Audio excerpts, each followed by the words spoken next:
देख रहे हैं आप लोग कितने सारे छात्र यहाँ पर हैं। हम इतनी साल मेहनत कर रहे हैं, फिर भी हमें उसमें यही ट्रांसपेरेंसी नहीं है कि हमारा पेपर होगा कि नहीं होगा, तो हमें क्लैरिफिकेशन दीजिए ना। मनु भाई, हम कहाँ जाएंगे? मध्यम वाले लोग हैं, हमें भी डीएसपी बनना है, हमें भी एसडीएम बनना है। आप क्यों 4-5 करोड़ में सीटें बेच रहे हैं?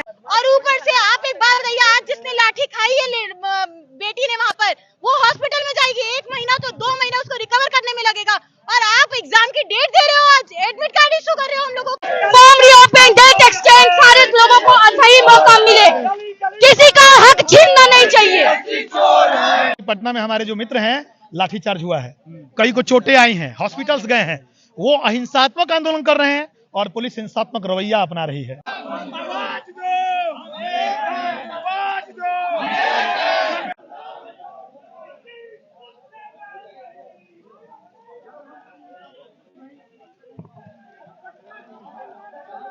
आप वीडियो देखिए, लड़कियां भी हैं, क्यों लड़कियों के ऊपर ऐसे लाठीचार्ज किया जा रहा है? वो अपने हक के लिए गई हैं, ऐसे तो नहीं गई है, उनका भी फैमिली है। बीपीएससी का अंतिम फॉर्म भरने का डेट का अंतिम 2 दिन बीपीएससी का साइट ही नहीं चला है। अगर किसी को पूर्णिया सेंटर है तो उसको मोतिहारी मिला है, अगर किसी का पटना सेंटर है तो उसे किशनगंज आपने भेजा है, तो कहीं ना कोई दिल्ली का बच्चा है, कोई मधुबनी का बच्चा है तो उसे गोपालगंज भेजा है आपने। 17 घंटे बाथरूम में लिया कि मुझे भी रखा था, पेशाब घर में मुझे भी रखा था। डरने वाले हम लोग नहीं हैं। फॉर्म भरने के समय आपने सब लोगों को परेशान कर दिया।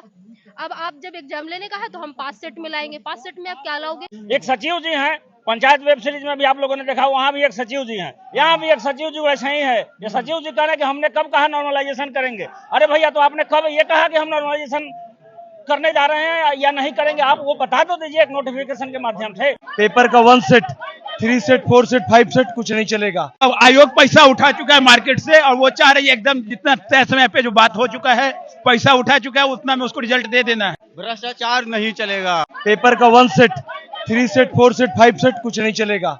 और कोई किसी भी प्रकार का भ्रम जो छात्रों के बीच में रखा गया है, एकदम नहीं चलेगा। कमीशन बिल्कुल भी पारदर्शी नहीं है, शुचिता का बिल्कुल भी ध्यान नहीं रख रहा है, और छात्र लाइब्रेरी से, कमरे से निकल के आंदोलन करने के लिए प्रेरित है। और ये हमारी मजबूरी है, कि हमें पढ़ना चाहिए तो हम आंदोलन कर रहे हैं। कमीशन की कोई भी चीज, कोई भी बात, उनके कोई भी नियम, विशेषतः परीक्षा को लेके जरा सा भी पारदर्शी नहीं है, ना स्पष्ट है, सब लीपापोती चल रही है। एडमिट कार्ड भी आ गया है, आपको लगता है कि बीपीएससी आपकी बात को मानेगा? ये एडमिट कार्ड नहीं है, भ्रष्टाचार का कार्ड है, ठीक है।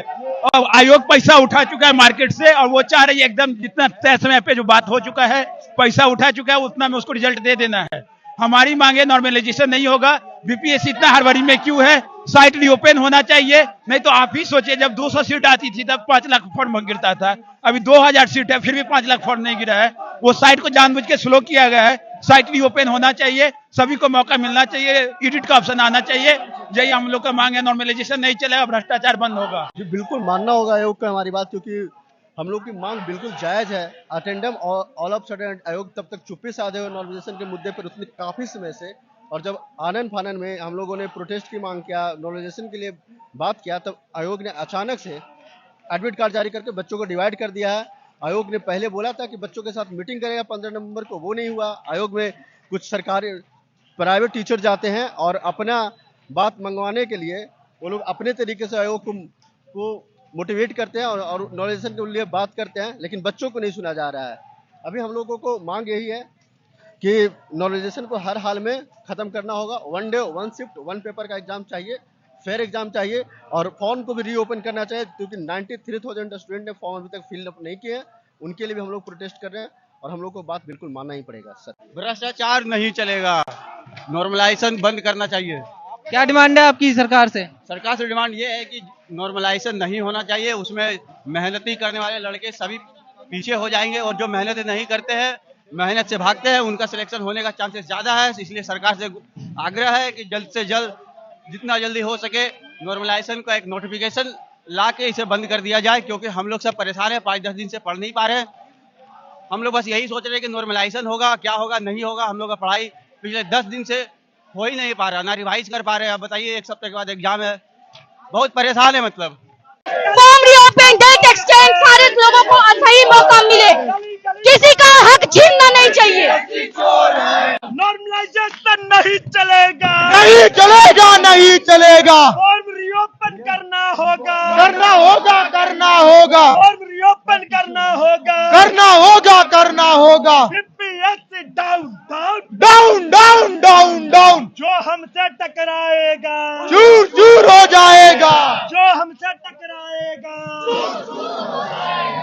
छात्रों से टकराएगा, चूर चूर हो जाएगा, जो छात्रों से टकराएगा, चूर चूर हो जाएगा। BPSC down down down down down down, छात्र नेता को छोड़ना होगा, छोड़ना होगा, छोड़ना होगा।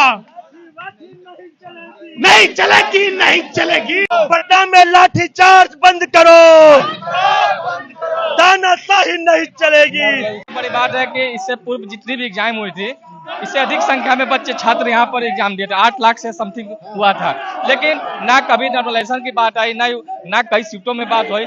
इस पर ऐसा क्या हो गया कि 5 लाख से भी कम फॉर्म गिरे हैं, तभी भी इन्होंने 3 सीट में पेपर नॉर्मलाइजेशन की बात करी जा रही है। तो कहीं ना कहीं ये शक के दायरे में चीजें आ रही हैं। इसी को लेकर हम लोग प्रदर्शन कर रहे हैं और हमारे जितने भी भाई छात्र हैं पटना में भी। ये जो नॉर्मलाइजेशन है ना, ये एक तरह का जुआ है, तो इसको हम लोग एक्सेप्ट नहीं करेंगे। बीपीएससी के हर पहलुओं को हम लोग एक्सेप्ट किए, लेकिन इसको एक्सेप्ट नहीं करेंगे। और दूसरी बात है कि लगभग 93,000 स्टूडेंट रजिस्ट्रेशन कर चुके हैं। उसके लिए कम से कम 2 दिन 48 घंटे के लिए पोर्टल को ऑन करना चाहिए, जो अपना फॉर्म फुल रूप से सबमिट कर दे, जिससे इतनी बड़ी वैकेंसी में उन लोग को भी अवसर मिलना चाहिए। तो बीपीएससी को ये भी करना चाहिए। कल आज मतलब कि 12 बजे एडमिट कार्ड जारी हुआ है, तो सही है, कोई बात नहीं है, लेकिन उन लोग को भी मौका मिलना चाहिए। अभी जो हमारे नीतीश बाबू बोलते हैं कि लड़की बेटी बचाओ बेटी पढ़ाओ, वहाँ पे बेटियां गई हुई है, उनको क्यों मारा जा रहा है? अब वीडियो देखिए, लड़कियां भी हैं, क्यों लड़कियों के ऊपर ऐसे लाठीचार्ज किया जा रहा है? वो अपने हक के लिए गई हैं, ऐसे तो नहीं गई है, उनका भी फैमिली है। तो वो अगर आज अपनी बच्चियों को आगे पढ़ने के लिए भेज रहे हैं, तो आप उनका पैर क्यों खींच रहे हो? ये देख के आगे भी नहीं जाने देंगे लड़कियों को। तो यही है कि हमारी जो मांगे हैं उनको इनको सुनना पड़ेगा। अब ये जैसे भी सुने। छात्रों को भ्रमित किया जा रहा है। लोगों को सबसे शर्मनाक की बात है कि वायरल के माध्यम से हमें पता चलती है, जो भी वायरल होता है उसके थ्रू होता है, उसके थ्रू होता है। उनको एक स्पष्टीकरण जाती है, ये विरोध ही नहीं होता। इसी को लेकर हम लोग विरोध कर रहे हैं कि क्लियर करें चीजें कि है कि नहीं है। कभी उन्होंने कहा रहे 3 सेटों की बात, कभी नॉर्मलाइजेशन की बात कही जा रही है। तो ये सब भ्रमित करना बंद करें, नॉर्मलाइजेशन को लेकर क्लियर करें, स्पष्टीकरण दें। यहाँ पर छात्रों को भ्रमित करें कि लोग छात्र अपने जाए, अपने घर, अपने लाइब्रेरी में जाकर पढ़ें, आगामी परीक्षाओं की तैयारी करें, डेट निर्धारित करें। और रीओपन की जहाँ तक बात है उसको भी मद्देनजर रखते हुए हम लोग विरोध कर रहे हैं कि कई छात्र यहाँ में छूट रहे हैं सर्वर की वजह से, जिसको भी बीपीएससी को इस पर ध्यान देना चाहिए। फॉर्म रीओपन का मामला है कि बीपीएससी का अंतिम फॉर्म भरने का डेट का अंतिम 2 दिन बीपीएससी का साइट ही नहीं चला है। न ओटी आ रहा था, न ओटीपी आ रहा था, न ऑनलाइन पेमेंट हो पा रहा था। तो बहुत सारा लड़का जो रजिस्ट्रेशन कर लिया करीब 90,000, उसको फॉर्म भरने का मौका नहीं मिल पाया है। तो वो लोग फिर से मांग कर रहा है कि साइट रीओपन होना चाहिए बीपीएससी का और वो लोग फिर से फॉर्म भरे अपना। नो नॉर्मलाइजेशन, एक शिफ्ट में एग्जाम होना चाहिए, एक पेपर होना चाहिए। ये ना कहीं से विधिक होगा, ना वैध होगा, ये ना तर्कसंगत भी होगा। बीपीएससी की जो कमी है, सबसे बड़ी उसकी कमी है कि वो स्पष्टीकरण नहीं दिया है कि अभी तक कि नॉर्मलाइजेशन होगा कि नहीं होगा। याद होगा कि वो 5 पेपर छपवा रहा है, 5 पेपर की खबर आई है। एडमिट कार्ड भी जारी हो गया। एडमिट कार्ड जारी करने के पीछे सिर्फ एक कारण है कि बच्चों का आंदोलन तोड़ दे, वो कमजोर कर दे। जब तक कार्ड को लाने की उनका कुछ तो विचार रहा होगा। नहीं, विचार क्या रहा है? बीपीएससी चाहता है कि 6 तारीख को आंदोलन की खबर थी उसको कि 6 को बड़ा विरोध हो रहा है पटना से लेकर दिल्ली में, और ये पटना से लेकर दिल्ली तक का जो विरोध है उसके पीछे यही कारण था कि एडमिट कार्ड जारी करो, ताकि बच्चे सब छोड़कर इसी में लग जाए कि क्या होने वाला है। मतलब आपका कहना है उनको पता था पहले से? सबसे बीपीएससी को सब पता है, और बीपीएससी अपने अस्पष्टीकरण, जब तक वो दूरदर्शिता नहीं बरतेगी, जब तक वो ये क्लियर नहीं करेगी कि नॉर्मलाइजेशन को रोका जाए, क्योंकि अभी तक डर है, हो सकता है कि नॉर्मलाइजेशन को लेकर 5 पेपर बनाया है, जैसे ही अलग अलग पेपर होगा, एक साथ कई हजार लाखों बच्चों का भविष्य खतरे में चला जाएगा। तो पहला काम ये करना चाहिए कि एक स्पष्टीकरण जारी करे बीपीएससी। दूसरी बात, 4 लाख से ज्यादा बच्चों ने फॉर्म भरा है, 80,000 बच्चे ऐसे हैं जिन्होंने सिर्फ उनके लिए उनका फॉर्म लास्ट में भरा नहीं गया। तुम ऐसा क्यों बनाए हो सिस्टम भाई? बीपीएससी ने ऐसा क्यों वेबसाइट बनाया है कि तुम फॉर्म लास्ट तक खुल नहीं रहा है? सबसे ज्यादा कठिनाई, सबसे ज्यादा प्रॉब्लम बच्चों को तब आया फॉर्म भरने के वक्त में। क्यों नहीं यूपीएससी से ट्रेनिंग लेते हो तुम? क्यों नहीं यूपीएससी से ट्रेनिंग लेते हो सीखने के लिए? यूपीपीसीएस से क्यों नहीं ट्रेनिंग लेते हो सीखने के लिए? क्यों तुम्हारा फॉर्म जो भरने का तरीका है वो आसान क्यों नहीं है? आपको पता होना चाहिए कि गोपालगंज का कोई छात्र है तो उसका सेंटर कटिहार मिला है, और अगर किसी को अगर ज्योग्राफिकल मैप पता हो तो इस बात का अंदाजा होगा कि कितना दूर है गोपालगंज से कटिहार जाना। अगर किसी को पूर्णिया सेंटर है तो उसको मोतिहारी मिला है, अगर किसी का पटना सेंटर है तो उसे किशनगंज आपने भेजा है। तो कहीं ना कोई दिल्ली का बच्चा है, कोई मधुबनी का बच्चा है तो उसे गोपालगंज भेजा है आपने। मनु भाई जी को तो ये सोचना चाहिए कि इनके पहले अतुल प्रसाद ने जो काम किया वहां बीपीएससी के चेयरपर्सन ने दिखाया तो दम। सबका सेंटर उसके प्रमंडल में हुआ करता था। अगर दिल्ली का कोई बच्चा जा रहा है तो लड़कियां जा रही हैं तो उसका सेंटर पटना मिलता था। आज आपने तमाशा बना के रख दिया। आज आपने बिहार जैसे गरीब राज्य को, उत्तर प्रदेश जैसे गरीब राज्य के बच्चे या पूरे हिंदुस्तान के बच्चे जो बिहार जा रहे हैं उनको आप कहीं खगड़िया भेज दिया, कहीं आपने पूर्णिया भेज दिया। चलो मुझे खगड़िया, पूर्णिया और किशनगंज से मतलब नहीं है, लेकिन सवाल है कि आप 400-500 किलोमीटर दूर क्यों भेजेंगे? ये कौन सा राइट्स है आपको?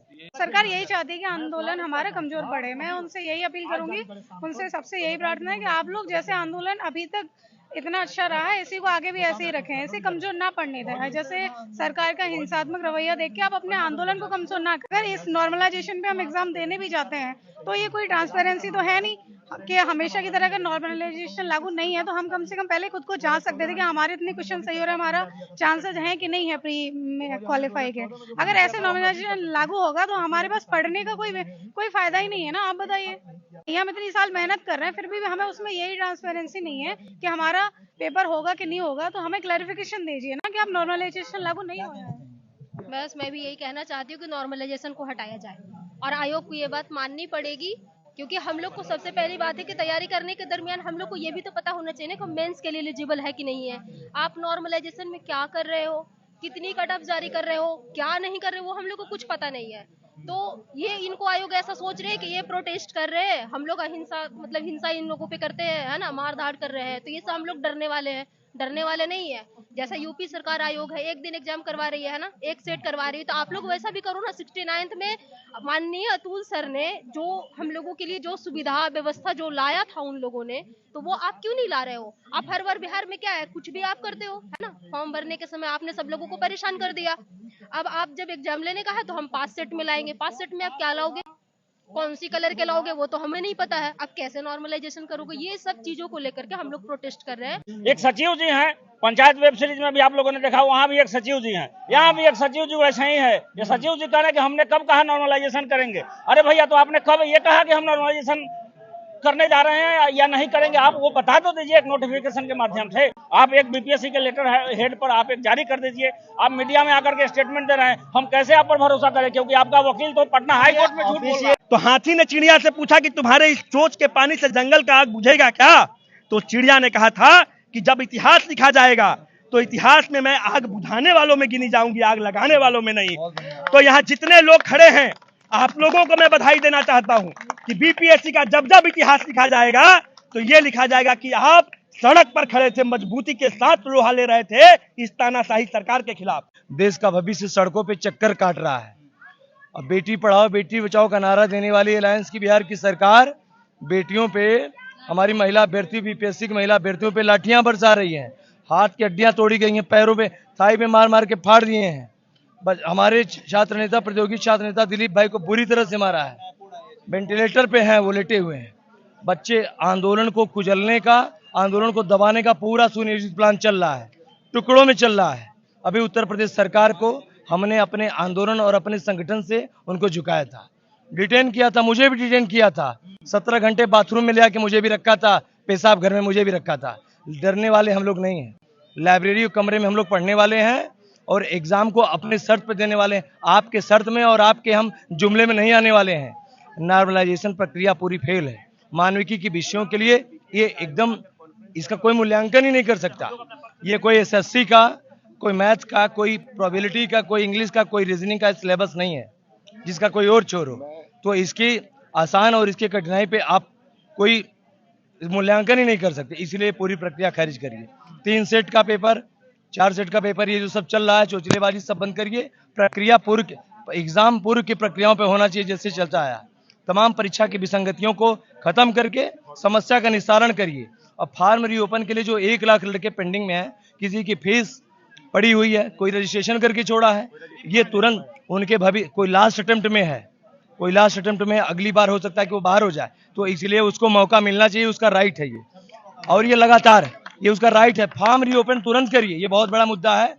माननीय तमाम इसको हम लोग लगातार इसको उठा रहे हैं। एक चीज, आप नोटिस जब हो रहा तब आप दे रहे हो, पूरा काम आप एकदम फूक फूक के काम कर रहे हो, छात्रों को बांटने का, तरीके से अपना काम करने का। आप ऊपर से आरोप लगा दे रहे हो कि उपद्रवी हैं, इनको पढ़ाई लिखाई से कोई मतलब नहीं है। इतनी बड़ी तादाद में लड़के सुबह से सड़कों पे हैं, लगातार एग्जाम है, किसको शौक पड़ी आंदोलन करने की, आंदोलन और नेता बनना रहता तो 20 साल की उम्र में कोई पार्टी पकड़ता और कहीं का MP MLA होता। यहाँ मुखर्जी नगर नेहरू बिहार में क्या घिस रहा होता बताओ। 5-6 दिन बाद एग्जाम हम लोगों का है, सबका सेंटर एक तो उलट दिया है, जो नॉर्थ बिहार के उनको साउथ बिहार भेजा है, साउथ बिहार वाले को नॉर्थ बिहार भेजा है। टिकट नहीं मिलेगा, दिल्ली से लोग कैसे जाएंगे? बहुत सारे लोग जॉब करते हैं, बहुत सारे लोग प्रिपरेशन दिल्ली में रह के कर रहे हैं।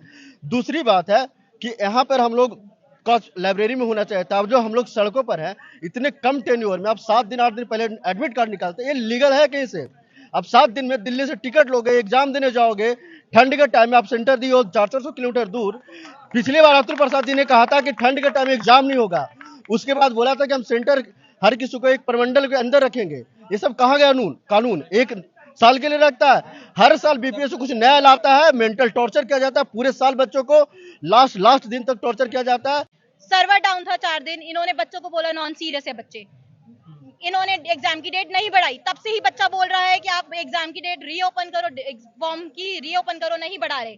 दूसरा पॉइंट इन लोगों ने क्या किया, आपको जब नॉर्मलाइजेशन की बात आ गई तो आपसे भी एक नोटिस देकर इशू कर बोल सकते थे कि भाई आप इशू कर दीजिए एक नोटिस, बच्चा फ्री हो जाता। आपने बच्चों के दिमाग में मेंटल प्रेशर घेरा। हम 25 दिन से परेशान है, पूरा दिन यूट्यूब देख रहे हैं कि क्या हो रहा है। तीसरी बात, इन लोगों ने 6 दिन पहले एडमिट कार्ड निकाला है, जो बच्चा दिल्ली में बैठा है और दिल्ली से जाना है। ऊपर से आपने ये तो है नहीं कि पटना में आप सेंटर दे रहे हो, आप तो कहीं पर भी सेंटर फेंक दोगे। सर्दी का दिन है, ट्रेन लेट चलती है, ऊपर से आधा यहाँ बिहार की ट्रेनों का आपको हाल भी पता है, टिकट नहीं मिलती है, बच्चा जाएगा कैसे? आप लोग तो चाहते ही नहीं हम लोग पेपर दे, तो आप लोग कैसे बोल सकते हो कि बच्चा नॉन सीरियस है? आप नॉन सीरियस है और ऊपर से आप हम लोगों को, बेटियों को पिटवा रहे हो। आप बात करते हो विमेन एम्पावरमेंट की, आप बेटी बचाओ बेटी पढ़ाओ की बात करते हो, लाठी चार्ज करवा रहे हो। हम पढ़ेंगे कैसे भाई? आप हम लोगों को, बेटियों को पिटवा रहे हो। आप बात करते हो विमेन एम्पावरमेंट की, आप बेटी बचाओ बेटी पढ़ाओ की बात करते हो, लाठी चार्ज करवा रहे हो। हम पढ़ेंगे कैसे भाई? तो मेरी उन पुलिस भाइयों से रिक्वेस्ट है कि प्लीज लाठी चार्ज ना करिए, बच्चों को समझिए, उनका समर्थन कीजिए कृपया करके, प्लीज, बस यही रिक्वेस्ट है। वापस लेना पड़ेगा, लेना पड़ेगा, मजबूरी से। वो तो अभी तो जान के नहीं ले, क्योंकि वो सीट बेच चुकी है। हमारा आयोग पे भरोसा नहीं है, ये 67 से ही इनकी जो कार्य प्रणाली है उस पर हमें बहुत ज्यादा शक है। किसी एक टीचर को बुला के आप मीटिंग करवा रहे, क्या है वो? एग्जाम वही देगा? बिक रहा है ऐसा छात्रों का लग रहा है। ऐसा सुनने में आ रहा है कि SDM और DYSP की जो सीटें हैं वो लगभग 4 से 5 करोड़ रुपए में बिक रही है। 4 से 5 करोड़ रुपए जो दे रहे हैं वो बिक रहे हैं, जो खरीद रहे हैं। बाकी हम लोग, मतलब हम जैसे मध्यम वर्ग वाले लोग कहाँ जाएंगे? मनु भाई, हम कहाँ जाएंगे? मध्यम वाले लोग हैं, हमें भी DSP बनना है, हमें भी SDM बनना है। आप क्यों 4-5 करोड़ में सीटें बेच रहे हैं?